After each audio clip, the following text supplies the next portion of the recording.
The fact of the matter is when you invest in people, I tell you guys, I'm not charging you guys to do these classes. And to be honest with you, some of these classes that I've done with you guys, that I turn around and do them with some companies and some businesses, and I charge them a lot. But my goal with you, I told you the very first day, is the only return I want to see on you guys is that I want to see you give a return of success, add value to your community, add value to your families, find that success, pass it on.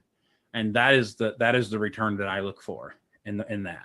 That's what I look for, is just that value add that passes on, that kind of grows, kind of its own movement, of the right, mindsets and thinking, and maybe one day we'll all be running this monster company somewhere all over the world. I don't know. You never know what's going to come out of stuff, but don't be so focused on always looking for the financial gains. Some people, I'll give you a quick story. When John Maxwell's father he grew up during what we call the Great Depression in the United States. And that happened in the 1930s here in the United States. And in the 1930s, things were really, really bad here, to the point of the stock market crashed. Everybody was losing jobs. Pretty much everybody in the cities was completely poor, to the point where people were having to stand in what they called the bread line to get bread. People were literally they'd line up on the street to go get bread for their families. And it was not a very pretty time for this country. But John Maxwell's father's name was Melvin before he passed away. He always had work. So this is what he would do. It was one of the most difficult times in the United States history for financially.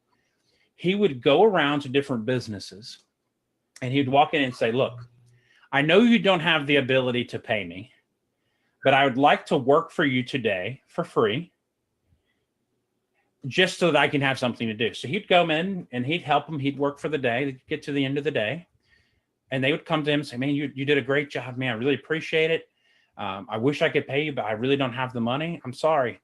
And John Maxwell's father looked at him and said, look, the only thing I ask is that I know you don't have any money right now, but if by chance you happen to have, some success where you need some help, or you're able to hire someone, please call me first. And he did this every day. Within 2 months, Melvin Maxwell had 3 jobs, and he was providing for his family.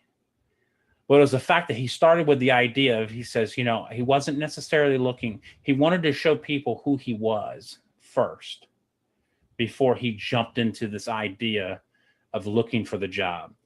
He said, I'm going to work for you for free. And you know what? You may never do anything for me, and that's okay. But if you ever have an opportunity to help, or you ever have an opportunity to hire someone, please hire me.